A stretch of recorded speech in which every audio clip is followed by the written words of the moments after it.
క్షేమంగా ఉన్నప్పుడు స్తుతించడం కాదు. అన్ని బాగున్నప్పుడు, 5 ఏళ్ళు నోట్లోకి వెళ్ళినప్పుడు, చేతి నిండా డబ్బులు ఉన్నప్పుడు, ఒంటి నిండా మంచి ఖరీదు గల బట్టలు, సూట్లు, బూట్లు ఉన్నప్పుడు, కార్లు, బంగళాలు, మేళ్ళలు, మిద్దులు అన్నీ ఉన్నప్పుడు కాదు.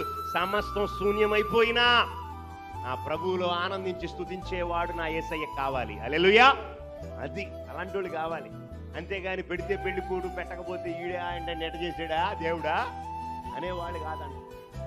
పరిస్థితులు తారుమారైనా, చెప్పండి, పరిస్థితులు తారుమారైనా, ఉల్టా పల్టా అయినా, గోడలు బళ్ళైనా, ఏమంటే ఏ స్థితిలో ఉన్నా మనం ఏం చేయాలి? స్తుతించాలి. అది నిజమైన క్రైస్తవ్యం. హల్లెలూయా. అది నిజమైన క్రైస్తవుడి యొక్క లక్షణం. అది ఆమేన్.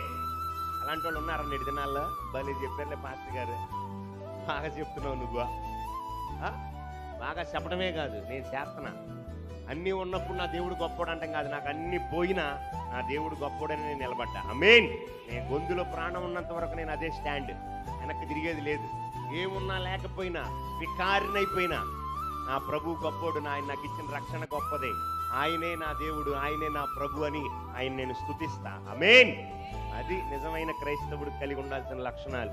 అంతేగాని అన్నీ బాగుండి 5 ఏళ్ళు నోట్లోకి వెళ్ళినప్పుడు 3 పూట్ల, 4 పూట్ల, 5 పూట్ల చక్కగా లొట్టలేసుకుంటా, మంచి మంచి ఆహార పదార్థాలన్నీ తింటా, మంచి ఇళ్లలో మంచి రకరకాల దేవుడిచ్చినటువంటి అన్ని అనుభవిస్తా, దేవుడు గొప్పోడని అప్పుడు చెప్పడం కాదు. కొన్ని తారుమారైపోయినా సరే, ఒక లాజర్ లాగా నువ్వు మారిన, ఒక యోబు వలె నీ పరిస్థితి ఉన్నా, ఎలాంటి స్థితిలోనూ ఉన్నా సరే, నా యేసు గొప్పవాడు, నా యేసు నా రక్షకుడు, నా విమోచకుడు, ఇంకా నేను ఆయన యందే నిరీక్షణ ఉంచా. ఆమేన్.